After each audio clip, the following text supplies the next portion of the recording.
I familiari di Jennifer Zacconi non hanno diritto all'indennizzo di 80.000 euro. Dopo che la figlia 22enne è stata uccisa dall'amante Lucio Niero, sepolta viva in una buca al 9° mese di gravidanza, l'ennesima beffa per il papà, la mamma Anna Maria Giannone e il nonno Giuseppe Giannone. È una decisione incomprensibile, nel senso che la direttiva 80/2004 prevede che vengano indennizzati i cittadini europei in Italia dallo Stato allorquando il reo non paga, non ha soldi, non viene scoperto.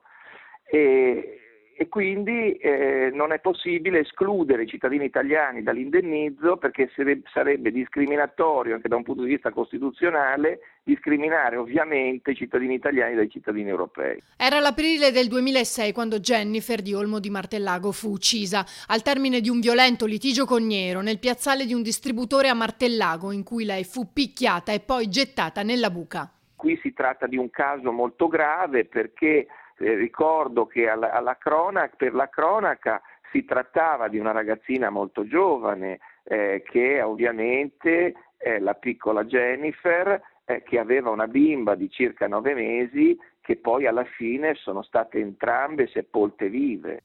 L'assassino, sposato e padre di 2 figli, fu condannato a 30 anni di reclusione e una provvisionale di 80.000 euro in favore della madre di Jennifer e 85.000 ad altri suoi congiunti. Anche dall'ammissione di Niero al gratuito patrocinio era però emersa la sua impossibilità di liquidare la somma. Da qui la richiesta dei familiari di condannare la Presidenza del Consiglio e il Ministero della Giustizia per la mancata attuazione della direttiva europea 80. Ma per i giudici la mamma e il nonno non ne hanno diritto. Sostanzialmente fa commistione tra il risarcimento e le sue regole e l'indennizzo. Qui si tratta di un indennizzo, cioè lo Stato deve indennizzare le vittime secondo una direttiva 80 del 2004.